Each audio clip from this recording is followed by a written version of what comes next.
Ahí va, martes 18 de junio, mucho para contar. Tras la represión en el Congreso siguen detenidas 16 personas en dependencias del Servicio Penitenciario Federal. Bajo el lema "Presos políticos nunca más", los parientes de las personas detenidas realizarán una concentración este martes por la tarde en Plaza de Mayo. Vamos a escuchar los testimonios de las personas que fueron liberadas, que coinciden en que fueron cazadas al voleo. Quiénes son y cómo fueron capturados los manifestantes que siguen presos. Mientras tanto, Patricia Bullrich se muestra dura en El Salvador, con Bukele y en las cárceles de Bukele. La prensa en estado de alerta. La pésima relación del gobierno de Milei con la crítica en general no es una novedad, pero en los últimos días fue tema de conversación por algunos hechos puntuales que vamos a repasar y también por los discursos de periodistas en los Martín Fierro de radio. En paralelo, Milei este fin de semana se reunió con la directora del FMI en el marco del G7 y el organismo le pone condiciones al gobierno argentino para prestarle más guita, ahora te lo voy a contar, y la crisis de Milei. Cayeron las ventas en el Día del Padre, la cantidad de turistas cayó un 65% el fin de semana largo, y el consumo de carne cayó a su mínimo en 14 años. Por otro lado, nuevo conflicto diplomático, se pelea con todo el mundo. El gobierno argentino ahora, ante la advertencia del presidente chileno, Boric, el gobierno retirará los paneles solares que habían sido instalados ahí, medio comiendo territorio chileno, así que ahora repasamos eso. Mientras tanto, van dejando un like, un comentario a lo que aquí sucede y arrancamos. Presos por protestar en la Argentina de la libertad. Tras la represión en el Congreso siguen detenidas 16 personas en dependencias del Servicio Penitenciario Federal, en Devoto, Marcos Paz y Ezeiza. Detuvieron al voleo a un parrillero, otro que vendía empanadas, una docente universitaria, una ajedrecista, una jubilada que iba por primera vez a una marcha, un músico y también militantes políticos que fueron a protestar contra una ley. De todo menos terroristas y golpistas. Y ese es el mensaje. No son errores, no son excesos, no hay desproporción. El mensaje es que puede ser cualquiera que se anime a protestar. No hace falta más que eso para terminar reprimido o en un penal federal. Es un paso más en la criminalización de la protesta y en la estrategia de sembrar temor para las próximas manifestaciones, para que nadie quiera ir. Un sector de la justicia federal en dupla con el gobierno, ahí el tándem Bullrich y Stornelli lo están haciendo de nuevo, siguen sin explicar por qué no fue detenido, por ejemplo, ninguno de los encapuchados que prendieron fuego el móvil de Cadena 3 y que se fueron tranquilos en un auto con una patente trucha dada vuelta, a la vista de todos. Los que están en las cárceles están presos por protestar, que es un derecho constitucional. Y algunos incluso ni eso, estaban ahí laburando. Son presos por protestar en la Argentina de Milei, en la Argentina de la libertad. Repasemos lo que sucedió en las últimas horas. Ayer hubo una conferencia de prensa de los familiares de las personas detenidas bajo el lema "Presos políticos nunca más". Los parientes de las personas detenidas invitaron a asociaciones civiles, organizaciones sociales y de derechos humanos y a todos aquellos que quieran a unirse al reclamo. Este lunes realizaron ahí una manifestación y conferencia de prensa en la puerta del CERPAJ, que conduce Pérez Esquivel, el Servicio de Paz y Justicia, y llamaron nuevamente a una concentración. Será esta tarde a partir de las 16:30, este martes, en Plaza de Mayo. En la lista publicada por Correpi, la Coordinadora contra la Represión Policial e Institucional, de las 35 personas detenidas, 22 estaban a disposición de la Fiscalía de la Ciudad de Buenos Aires y 13 del Juzgado Federal número 1, a cargo de la jueza María Servini. Seguirán detenidas al menos hasta hoy, en el mejor de los casos, tal vez hasta más allá del fin de semana largo que comienza este jueves. Hoy la jueza Servini va a volver a revisar la situación de quienes permanecen detenidos y tendría que haber novedades. Pero unas horas después de que la jueza María Servini ordenara liberar a 17 de los 33 detenidos, el fiscal Stornelli, al que se le permitió estar 5 años en desobediencia, medio prófugo de la justicia, Sí, claro. pidió que reconsidere, le pidió a la jueza que reconsidere esa decisión respecto de 14 de quienes habían sido liberados con la sospecha de que pueden fugarse o entorpecer la investigación. Ahora vamos a repasar quiénes son esas personas. Entre los detenidos está, por ejemplo, la nieta de la madre de Plaza de Mayo, Sara Derotier de Corbacho, varios con problemas de salud, entre ellos una joven que debe tomar 3 medicaciones psiquiátricas diarias a las que no está accediendo. Y la pregunta por estas horas es quiénes son y cómo fueron capturados los manifestantes que siguen presos.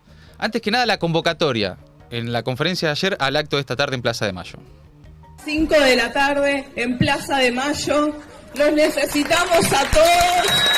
Los vamos a sacar. Es la única forma que los vamos a sacar.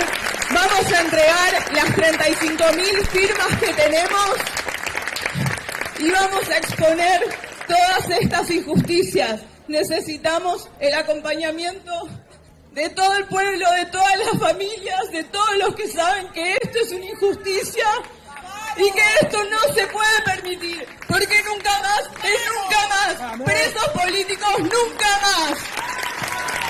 Bueno, hay uno de los momentos de la conferencia de ayer que tuvo varios momentos así de mucha angustia, de mucho dolor de los familiares, y muchos contando quiénes son y cómo fueron capturados. Paola, la hija de Ramona Tolaba, una señora de 56 años que trabaja como trabajadora de casas particulares, fue sola a la marcha para manifestarse pacíficamente. Escucha. Hola, soy Paola, soy hija de Ramona Tolaba. Ella tiene 56 años, siendo empleada doméstica. Siempre se autoconvoca sola, fue autoconvocada sola. Nunca estuvo en una organización. Ella es inocente, igual que todas las que fueron detenidas. Solo pedimos justicia, que se libere, que no, sobre todo que mañana martes no la lleven a otras celdas solas, separadas, porque ahora están juntas y pedimos que no las separen. Pedimos justicia, que se difundan. Si tienen videos, fotos de Santiago del Estero y Avenida de Mayo, por favor que lo compartan, que todo ayuda. Y en ese mismo lugar también estaba Lucía. Bueno, ese es un pedido también que están haciendo con mucha fuerza los familiares y los organismos y los abogados, que es cualquier video, foto del operativo represivo que haya dando vueltas, que lo compartan, que lo publiquen o que lo acerquen, porque eso ayuda a defender a las personas que han sido detenidas. Sirve como prueba. Y para comprar, porque hasta ahora todo lo que se vio fue en detenciones verdaderamente al voleo, levantando gente. Sí. De hecho, los delitos que sí se vieron en pantalla, la quema del auto de Cadena 3 y las pintadas a un móvil policial, que estaba ahí, que todos lo vimos. Sí, cuando dieron vuelta a otro auto. Toda esa gente sigue libre. Habló también la hermana de Santiago Adano, liberado este viernes, y escuchen cómo los soltaron sin comunicarles a nadie y los encontraron haciendo dedo. Escucha. Hola, yo soy Lucila Adano, la hermana de Santi Adano, que fue liberada el viernes. A Santiago lo soltaron sin avisarnos y por suerte porque se acercó gente de una asamblea, los encontraron con Remigio Ocampo a 2 cuadras haciendo dedo porque no les habían prestado un teléfono ni nada a la salida del penal. Están siendo días difíciles. Nos estamos intentando acompañar muchísimo con los familiares y haciendo muchísima red. Es lo que importa. Por favor, no hay que parar de difundir, hay que tener los ojos muy puestos en esto. La idea de golpe de Estado que se quiso instalar y que se está queriendo instalar se trasladó a lo judicial y eso es gravísimo. Hay pruebas que dejan claro que las personas, que nuestros familiares no son terroristas. Eso es lo que de alguna manera nos tranquiliza, pero es horrible lo que estamos pasando porque entendemos que se está pasando muy por encima de la Constitución y de los derechos de nuestros familiares y de los de todos, porque todo lo que pase ahora y lo que suceda con estas causas marca un precedente en materia de derechos humanos, así que pedimos por favor a todas las personas que tengan videos, es importantísimo que los acerquen si tienen... Bueno, ahí está, nuevamente el pedido de compartir los videos, pero escucharon, ¿no? A Santiago Adano y a Remigio Ocampo, ahora vamos a contar la historia de Remigio porque habló también, los liberan del penal sin darles la posibilidad antes de avisarle a sus familias o a alguien para que los vayan a buscar y los encuentran haciendo dedo. Sin nada, claro, sin celular, sin guita, sin nada. Bueno, también entre las personas que permanecen detenidas están Nicolás Mayorga, tiene 32 años, es estudiante de la UNSAM, de la Universidad Nacional de San Martín, es papá de Dante, de 12 años, fue embajador del ajedrez argentino, ganando en forma consecutiva en los Juegos Panamericanos Sub-16 en Colombia y Ecuador, el ajedrecista, así se lo conoce por estas horas. También está Sasha Liardet, es estudiante también de la UNSAM, de la carrera de comunicación. Mañana es su cumpleaños y esta mañana habló su pareja, acá en RE, con Lautaro Maislin, y cuenta cómo es su situación. ¿Recién la pudiste ver ayer o ya las habías podido ver? ¿Cómo es el contacto? ¿Cómo sigue en realidad? Es mi pregunta. ¿Cuándo la vas a poder ver de vuelta? ¿Cómo sigue su causa? ¿Cómo están ustedes vinculados, no sé, a los abogados? ¿Qué es lo que se está haciendo? Yo la pude ver recién ayer. Porque mientras ella estuvo en la comisaría y en Comodoro Pi no pudo entrar a verla, los padres pudieron entrar a verla recién el domingo. Quien sí pudo entrar un ratito a verla fue Grisel, la hermana, que estuvo con ella 10 minutos el jueves en la comisaría 15 y que también pudo después volver a verla el domingo. Bueno, ahí estaba. Y cuenta que depende de lo que decía en las próximas horas la jueza Servini. Y ahora nos metemos en la historia del vendedor de empanadas, Remigio Ramón Ocampo, de 64 años, que fue detenido con su familia, incluida su nieta, su hija y su nieta de 18 años, cuando fue a vender, como muchos, cada vez que había una manifestación, en los alrededores del Congreso. El hombre pasó 48 horas detenido en Marcos Paz, mientras que su hija Belén Ocampo, de 28, y su nieta Mía, de 18, fueron llevadas al penal de Ezeiza. Estamos hablando de cárceles de máxima seguridad, los penales federales del país. Ahí están yendo a guardar a las personas detenidas en una manifestación política. Sí. Bueno, este lunes dio algunas notas, Remigio, en las que explicó cómo fue su detención.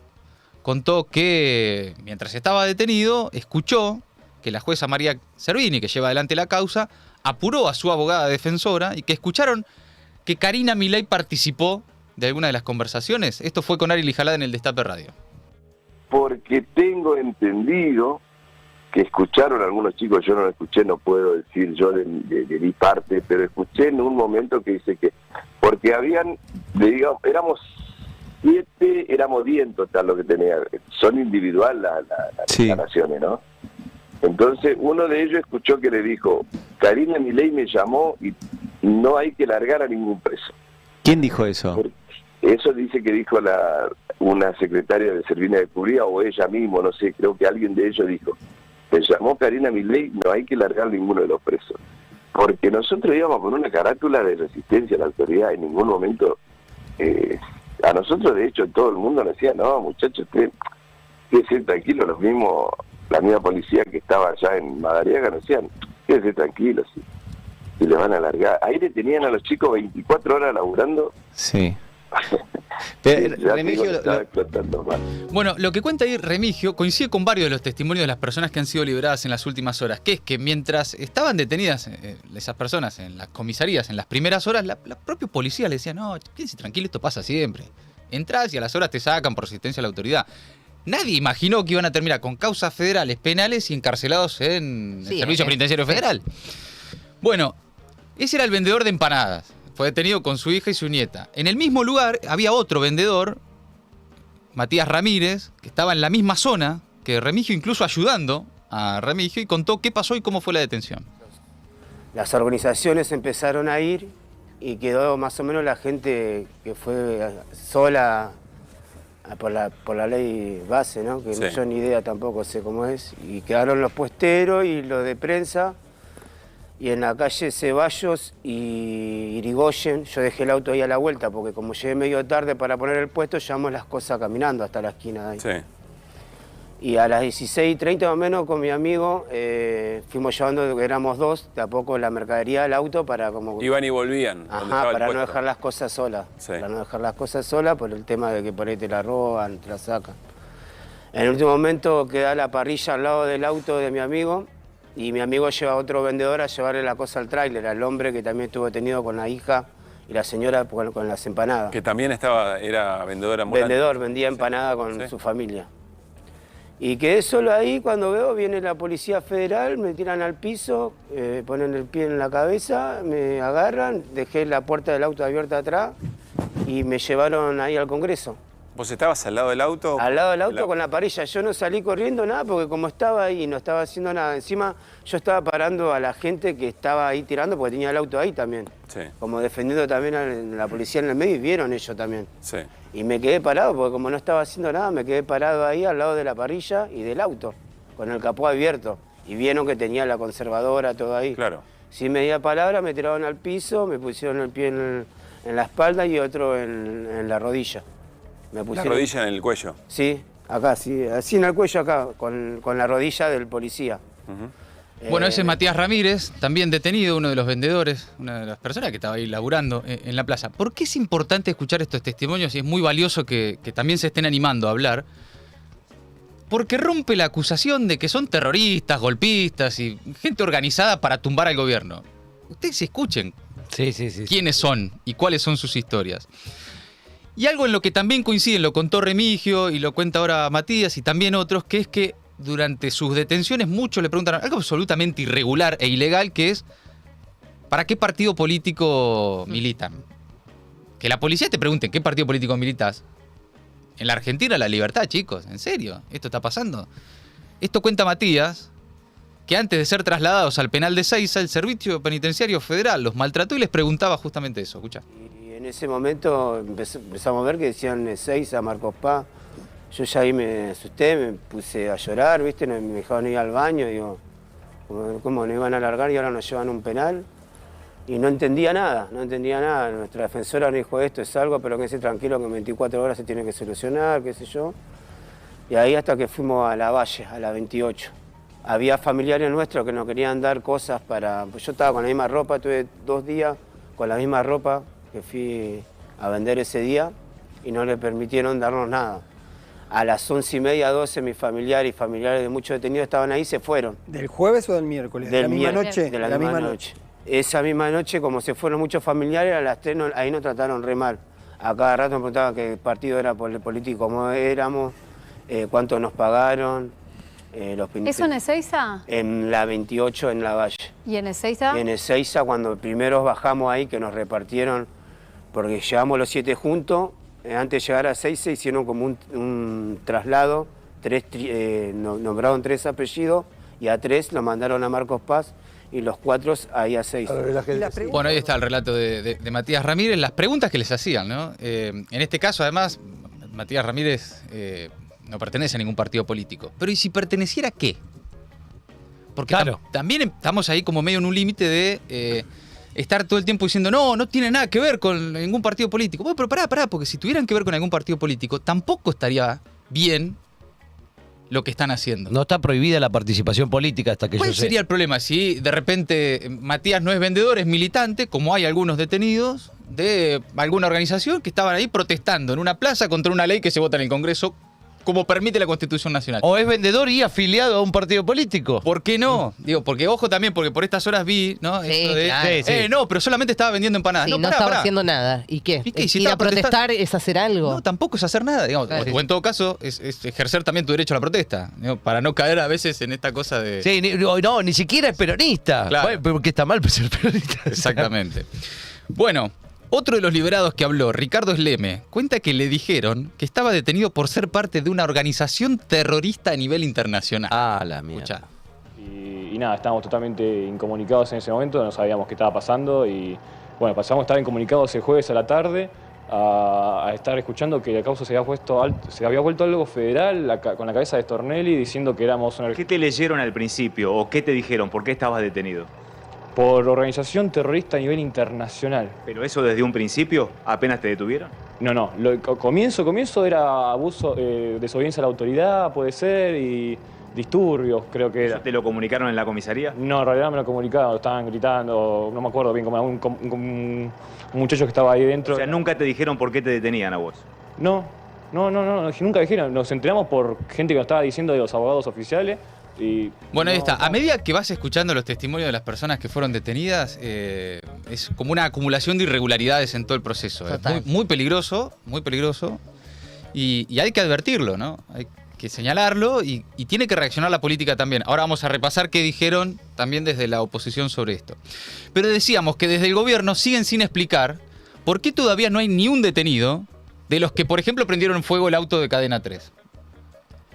Y eso que hay filmaciones, ¿eh? Está todas las filmaciones. Ni nadie que haya cometido efectivamente un delito. Vamos a suponer que algunos cometieron un delito. Por ejemplo, prender fuego el auto de un medio de comunicación. Sí. Bueno, nadie fue detenido. Más bien lo contrario, se fueron bastante protegidos.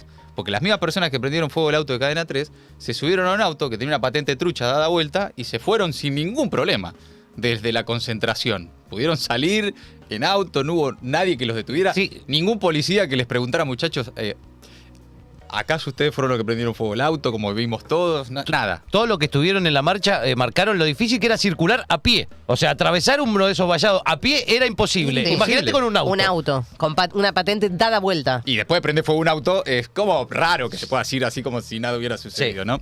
Bueno, anoche en La Nación Más, Feynman pregunta por qué. ¿Por qué no hay ninguno de estos detenidos? La respuesta de Carlos Manfroni, el jefe de gabinete del Ministerio de Seguridad, es desopilante. Dice que todavía no los pudieron identificar y que lo considera un acto de terrorismo. Es decir, no tienen idea quiénes fueron los autores de un acto de terrorismo y al mismo tiempo acusa al resto de las personas que participaron o al resto de los detenidos de ser los terroristas. Ahora, esto es una gran confusión de alguien que además tiene trayectoria en la defensa del terrorismo de Estado, por cierto. Carlos Manfroni, escúchenlo. Busquemos la foto, o la imagen, en realidad el video de cuando dan vuelta el auto y lo incendian, ¿no? Porque a mí me da la sensación que no todos los que están participando de ese delito están detenidos. ¿Cuándo los van a detener? Cuando se identifiquen las imágenes y se correspondan con la asociación con los DNI, con las imágenes de los DNI, con las personas a las que corresponden, con los nombres a los que corresponden. Eso lo está haciendo entre la Fiscalía, a cargo del doctor Carlos ¿Eso se hace con las Stornelli, cámaras identificatorias de personas? las cámaras que hay en la vía pública, que son las cámaras del gobierno de la ciudad, y también cámaras que puede haber circunstancialmente. Ahí todas las imágenes que se aporten son útiles. Todas las imágenes que se aporten son útiles. La policía también tiene cámaras y hay cámaras también. Este es un grave atentado a la prensa, por ejemplo. Es un atentado a la prensa, pero además el hecho de infundir temor a la población. Y hay que tener presente que el Código Penal tiene un agravante en el artículo 41 quinques, que todo delito que se cometa con el objeto de infundir temor a la población se duplican las penas, tanto la mínima como la máxima. Eso es lo que llamó el presidente Milei, la comunicación de la presidencia, terrorismo. Terrorismo. No está denominado así en el Código Penal, pero es terrorismo. Es terrorismo. Es terrorismo. Cuyo objetivo es terrorismo. Es terrorismo. O sea, que quede claro que es terrorismo. Ahora, los encargados de lo que consideran un hecho de terrorismo están libres. Sí. Ninguno fue detenido, ni siquiera identificados por las tantas cámaras que había. Y además te sumo otro dato que también estaban mencionándolo mucho en Twitter, que es, ¿te acordás el que le tiró el día de la Asunción una botella al presidente? Obviamente bien detenido está, porque no está bien tirarle una botellazo al presidente. Desde mucho más lejos la toma, fue identificado, a los 2 días ya estaba detenido el tipo. Y con cámaras de mucho más cerca, todos estos, ni uno pudieron identificar todavía.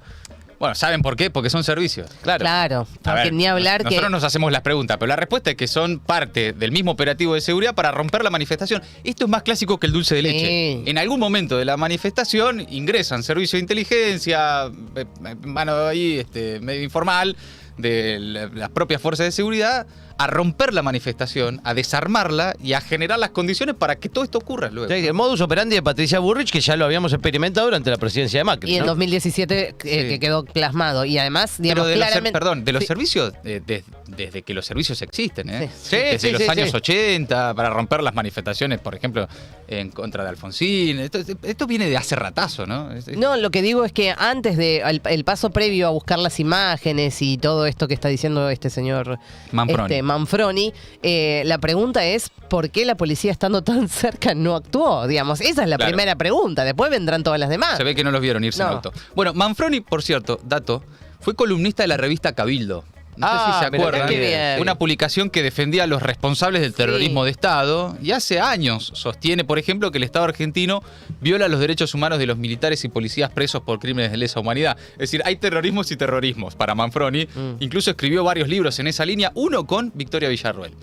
Bueno, habló Diego Morales del CELS. También en el Destape explica el catálogo de crímenes que elaboró el fiscal Stornelli para inflar el caso y reitera que en los videos solo se ven detenciones arbitrarias. En casos de protesta social no habíamos visto esta calificación, pero antes de la atribución de una responsabilidad en clave de organización terrorista.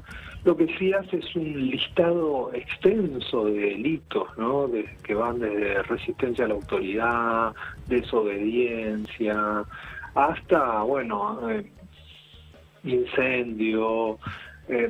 También cita la cuestión de la incitación a la violencia colectiva, también hace algunas menciones al delito de sedición, aunque no lo agrega dentro del listado, es decir, le agrega un catálogo de crímenes del Código Penal que para cada una de esas personas no hay ninguna relación, no es un exceso por parte del fiscal.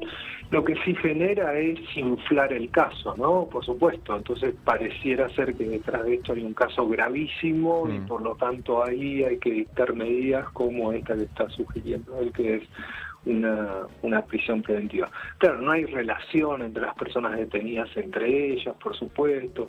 El fiscal no hace un esfuerzo siquiera de tratar de identificar a cada una de esas personas, cuál habría sido el aporte. Lo cierto es que muchos de los videos que están circulando en el momento de las detenciones, lo que sí vemos es que estas fueron arbitrarias, abusivas, o que se generaron por alguna reacción verbal, ¿no?, de las personas que pasaban por el lugar o que participaban de la manifestación. Clarísima ahí la síntesis de Diego Morales, el director del área de litigios del CELS, el Centro de Estudios Legales y Sociales. Habló también María del Carmen Verdú en las últimas horas, explicó por qué algunos fueron liberados y otros siguen en penales.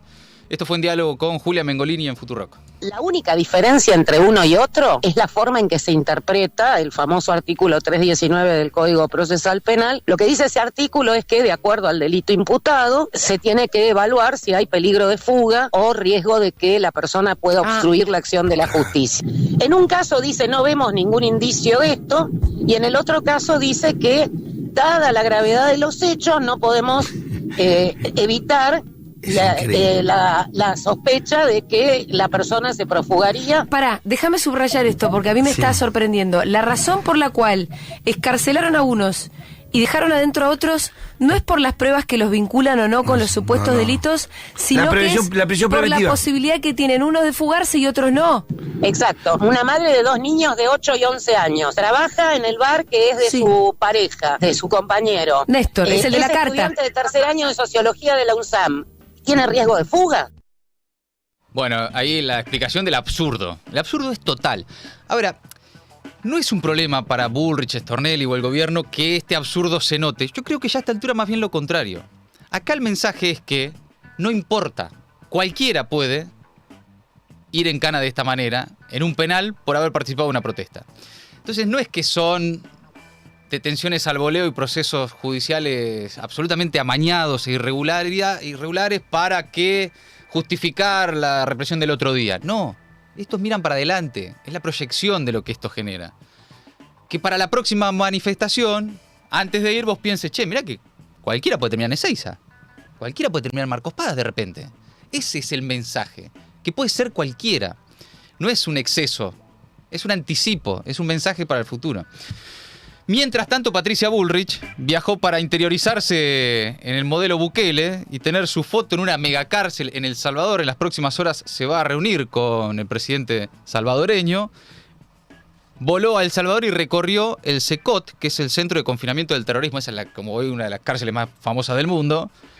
También visitó la Academia Nacional de Seguridad Pública, intercambió ahí con su par salvadoreño, Gustavo Villatoro, mensajes, fotos, videitos. Ahora, como en un zoológico, Patricia Bullrich se mete en ese penal y con los presos de fondo publica un video en el que dice se terminó también la joda en la Argentina o algo así. Escucha. Sí. Era el país más violento. Se convirtió en un país donde las familias pueden caminar, viven en paz y en tranquilidad. Todo gracias a un programa de destrucción de las maras asesinas, que hoy están acá, encerradas.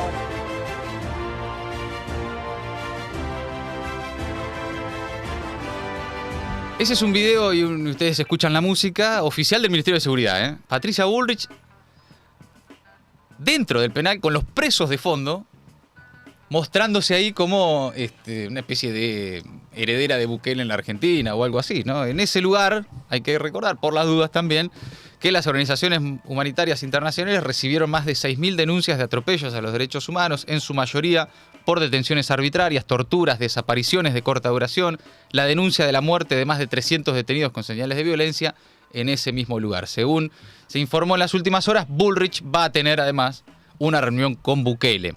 Ya se habían encontrado en Washington hace un tiempo. Pero en paralelo, mientras acá discutimos detenciones arbitrarias, procesos ilegales muy cuestionables, Patricia Bullrich en la cárcel más famosa de El Salvador y por lo tanto una de las más famosas del mundo, mostrándose con presos de fondo, como si eso fuera un mensaje para lo que sucede en la Argentina. Sí, y si fuera poco eso, Milei dándole me gusta a mensajes que ponía en ese video y decía se le sacaba cucas. Sí. No, la relación es directa. Sí. Pero bueno, en fin. Mientras tanto, ¿qué dice la oposición acá en la Argentina? Bueno, me interesa. Además de la izquierda, ahí estaban Nicolás del Caño, Miriam Bregman, participando de esa conferencia que repasábamos más temprano en el CERPAG, en la que también estuvo Cato Podis, también estuvo Paula Penaca, diputada nacional y referente de la Cámpora. El gobernador Axel Kicillof habló este fin de semana, dijo que está preocupado y escandalizado, exigió la libertad de las personas detenidas. También Kicillof dijo que es inadmisible que el gobierno hable de golpe de Estado o terrorismo. Esto fue en la AM750. Que muy preocupado y diría escandalizado por lo que está intentando hacer el gobierno.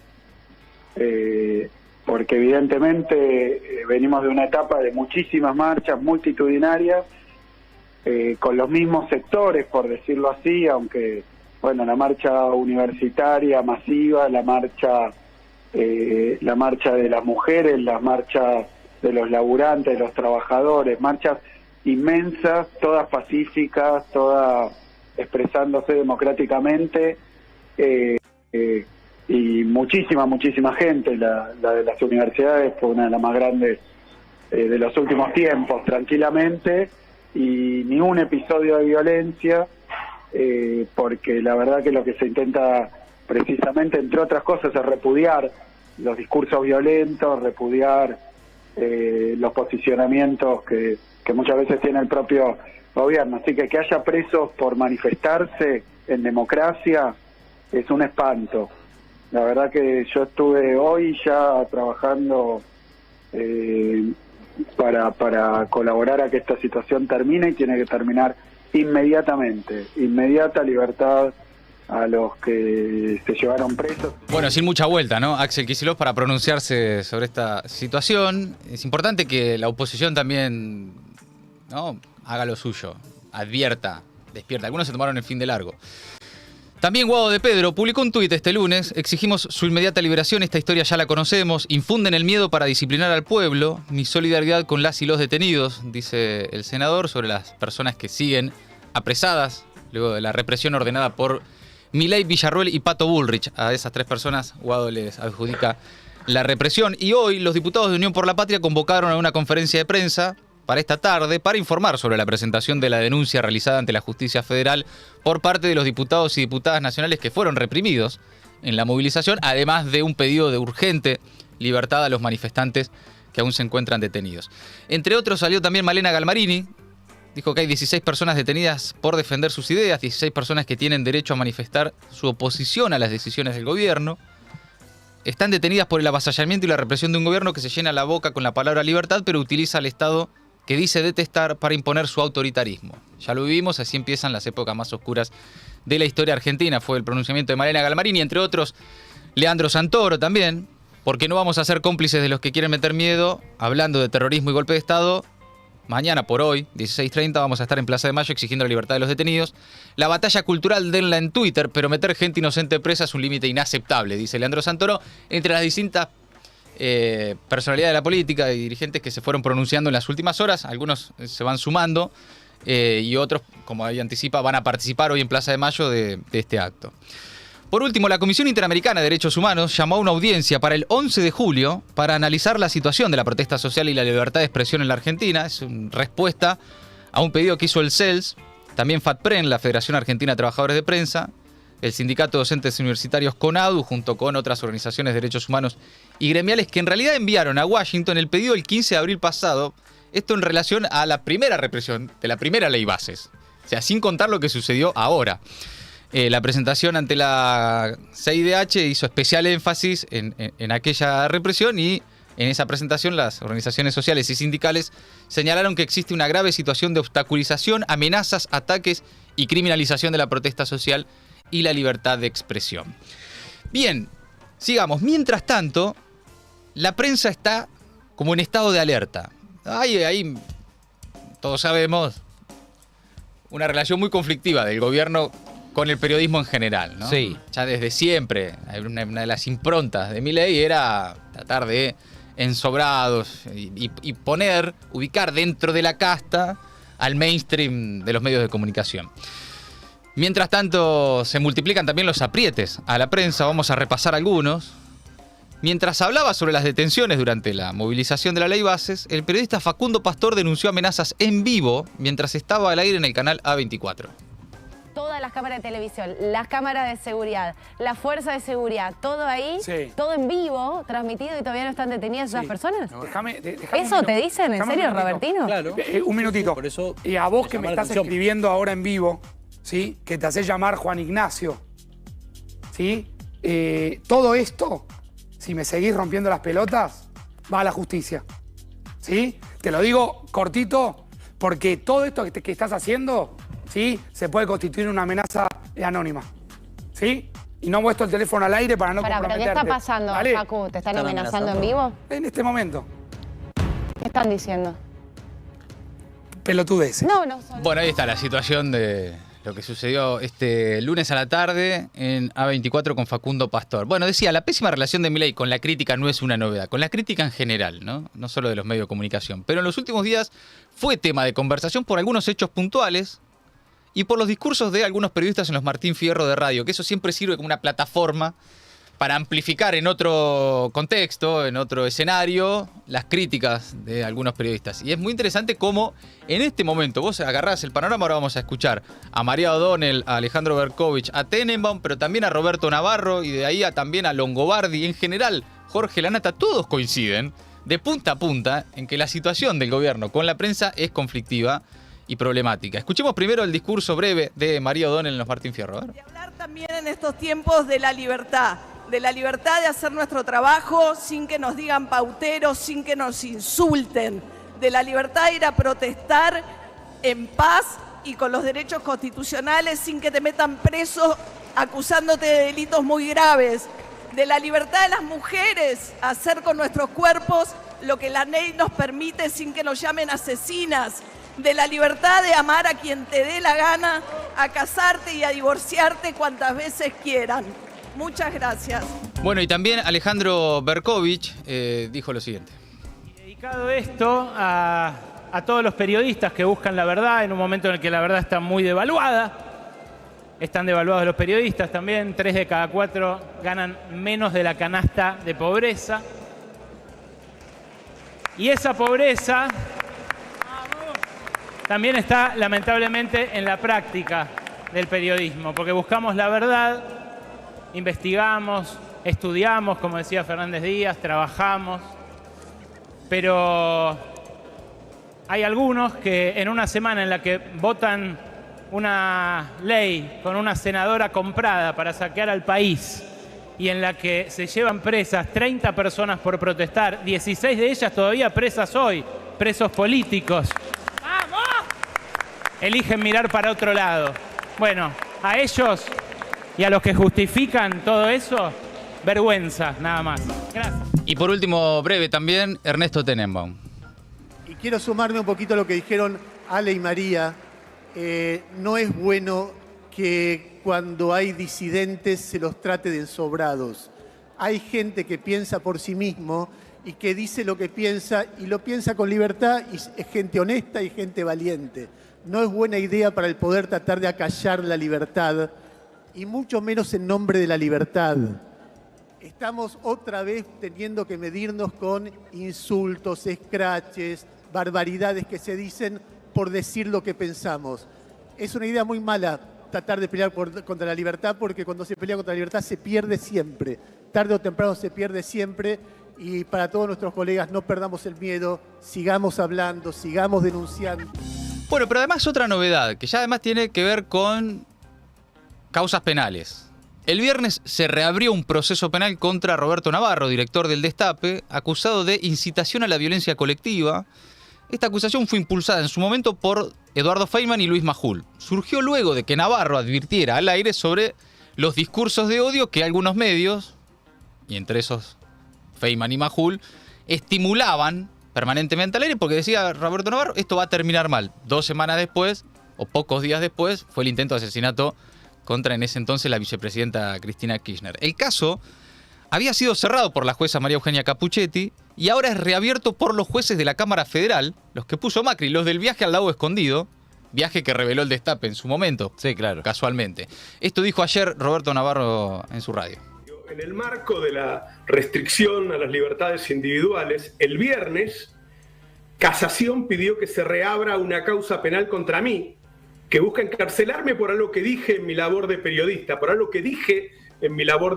no por algo que hice. Y es importante, y por eso lo traigo a cuenta, que esto ocurre en medio de la ofensiva de la derecha contra los periodistas y los manifestantes. Es decir, que esta causa nace en medio de la violencia macrista y avanza en medio de la violencia mileísta. Y se inscribe ahora en la persecución a periodistas, a lo que sumaron Darío Villarroel y Nance Pasos. Y me pregunto si esto no será un vuelto porque denunciamos que estaban dejando pudrir la comida. No lo sé, pero estoy seguro de que buscan callarme y de paso, y me parece lo más importante, y de paso buscan disciplinar al resto. Eso es lo que se busca, que la gente tenga miedo, que los periodistas tengan miedo y se callen la boca. Bien, y en este contexto, mirá cómo serán las cosas. ¡Qué fopea! Salió a expresar su preocupación por 2 casos puntuales, porque el gobierno nacional no le renovó la acreditación a Silvia Mercado en Casa Rosada. ¡No! A Silvia. Así de la nada, sin darle explicaciones. A Silvia Mercado. No, o sea, ustedes vean también, es un límite. ¿Con quiénes se está peleando ya el gobierno? Que encima le dijo a Dorni la otra vez, con tono seductor, que ella era liberal también. Pero bueno, parece que no alcanzó. Y hace un par de días también Fopea se expresó sobre el caso del periodista Ricardo Benedetti, que fue echado de la conducción de un programa en Radio Nacional y despertó la atención ahí de Fopea y de medios del exterior. El periodista es quien reveló en su momento una nota en la Política Online los gritos de Sandra Petovelo en el Museo del Jamón contra Karina Milei. No sé si se acuerdan de esa situación. Bueno, después de eso casualmente lo echan de Radio Nacional. Bien, todo eso desde que empezamos hasta acá tiene que ver con este estado de libertades recortadas en la Argentina de la libertad. Pasemos ahora a las condiciones del Fondo Monetario Internacional en este contexto y con esta situación social. Milei se reunió con la directora del Fondo Monetario Internacional, Kristalina Georgieva, en el marco del G7. ¿Tenés el momento? A ver, vamos a compartirlo. Excelente, dice Kristalina. Qué placer enorme siempre hablar con usted. Siempre es un placer encontrarlo. Lo mismo digo.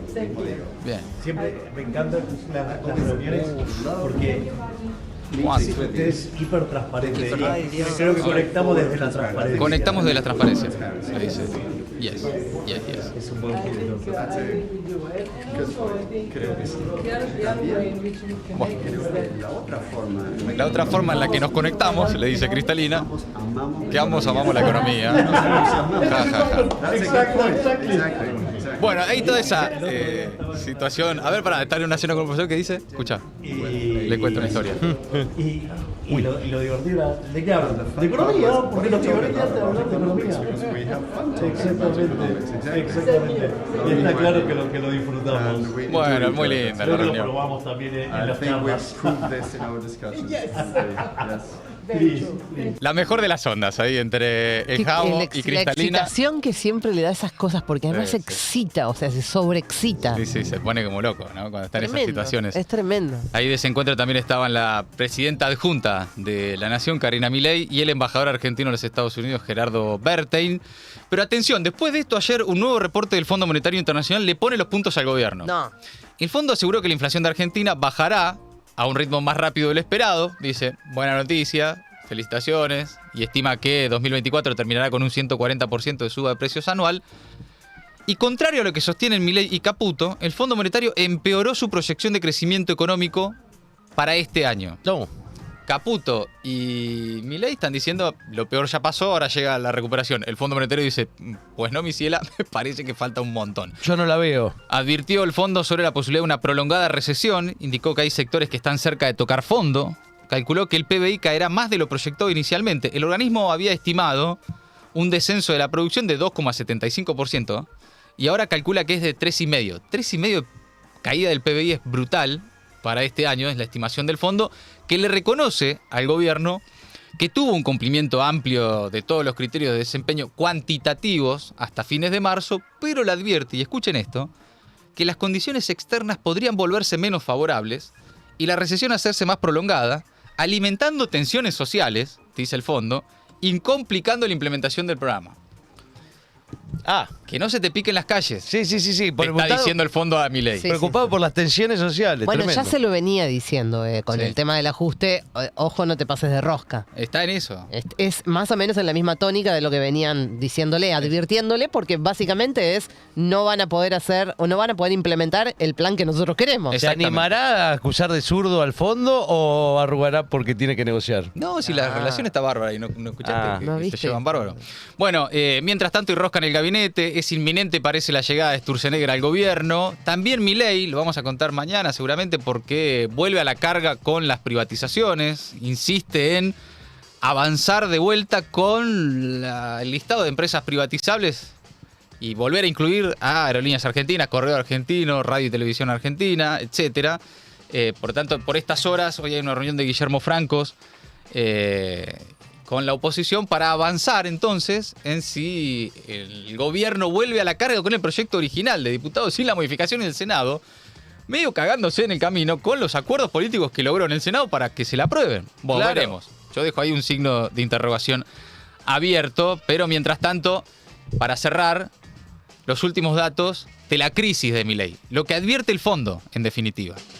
Cayeron las ventas en el Día del Padre, tras una caída de las ventas interanual del 10% en la compra de regalos para el Día del Padre. La Confederación Argentina de la Mediana Empresa, que institucionalmente es más oficialista que Conan, pero luego va a los números y se demuestra que la situación es bien catastrófica, ahora reconoce, la CAME, que bajar la inflación no es suficiente para reactivar la economía. Bien, bueno. Pero me lo hubiese bienvenido. dicho antes. Me lo hubiese dicho Bienvenido antes. a la CAME.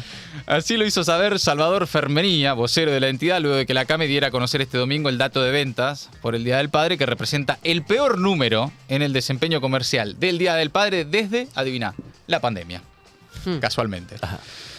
Durante los 3 días del fin de semana largo, otro dato de CAME, cayó un 64,3% la cantidad de turistas que viajaron en la Argentina. Según la CAME, esto se debe a que en 2023, el mismo feriado en el que se conmemora la vida y lucha del general Güemes, el fin de semana tuvo 4 días y no coincidía con que ahora llega verdaderamente otro fin de semana largo, pero en realidad, más allá de eso, los datos muestran que se profundiza la caída del turismo. Sí, en otro momento hubiese sido mucha gente que se toma los 2 días Los 2 días, laborables claro. que hay entre medio de la semana y se toma una semana entera. Pero a pesar de que junio tiene 2 fines de semana largos y que el mes que viene son las vacaciones de invierno, los hoteles porteños, por ejemplo, no tienen reservas. Están vacíos de reservas. Claro. Según un relevamiento de la Cámara de Hoteles, la ocupación en mayo apenas llegó al 40%.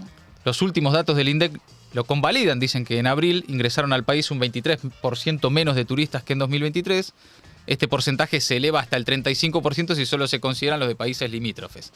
Para el sector hotelero, esa crisis se explica porque hay recesión interna y el país ahora es más caro en dólares. Claro, no solo en pesos. La inflación en dólares ha llegado. Por eso los turistas extranjeros ya no les resulta tan conveniente venir al país y llevarse de todo, ¿no? Bueno. Sí, por supuesto. Sí, exactamente. Y para cerrar el último conflicto diplomático que viene coleccionando, varios, el gobierno nacional, el gobierno de Milei, puso de vuelta a la Argentina al borde de un conflicto fronterizo con Chile, tras la inauguración en la región de Magallanes de una base de la Armada Argentina que traspasó el límite, se pasó un poquito del límite, y el presidente chileno Gabriel Boric salió en las últimas horas a advertir que si el tema no se resuelve en el plazo más breve posible, el ejército de su país se va a encargar de hacerlo. Así se empezó como a picar la situación y tras esa advertencia, el gobierno de Javier Milei ordenó a la Armada a trasladar de lugar los paneles instalados en Chile. El gobierno confirmó la voluntad de hacerlo cuando las condiciones meteorológicas se lo permitan, y en ese sentido informan que ya fueron enviados los técnicos a Tierra del Fuego con el objetivo de que se encarguen de ese trabajo. En principio, la idea es hacerlo este martes. Pero escuchen cómo se refirió sobre este tema el presidente chileno, Gabriel Boric. Dijo, o lo sacan ellos o lo sacamos nosotros. Dijo. Recibimos una disculpa por parte de la Cancillería Argentina, pero me gustaría manifestarles de manera muy clara que con las fronteras no es algo con lo que se pueda tener ambigüedades, y que es un principio básico del respeto entre países, y que por lo tanto deben retirar esos paneles solares a la brevedad, o lo vamos a hacer nosotros. Se lo comenté al presidente Milei, me señaló que se lo iba a mandatar a su ministra de Relaciones Exteriores. Yo me imagino que no vamos a tener problemas al respecto. Es importante mantener esa relación y no hacer escaladas de declaraciones ni tratar de ponernos creativos respecto a esto. Acá lo que hay que hacer es respetar las fronteras, eso es lo que estamos exigiendo respecto a nuestro territorio. Como he dicho, o lo sacan ellos o lo sacamos nosotros, a la brevedad. Bueno, Gabriel. Bueno, Gabriel, tranquilo. O lo sacan ustedes o lo sacamos nosotros, ¿cachai? Así están las cosas en el barrio también, los conflictos diplomáticos que colecciona el gobierno de Milei. Hasta ahí entonces el resumen imposible de Maldita Suerte. Maldita Suerte.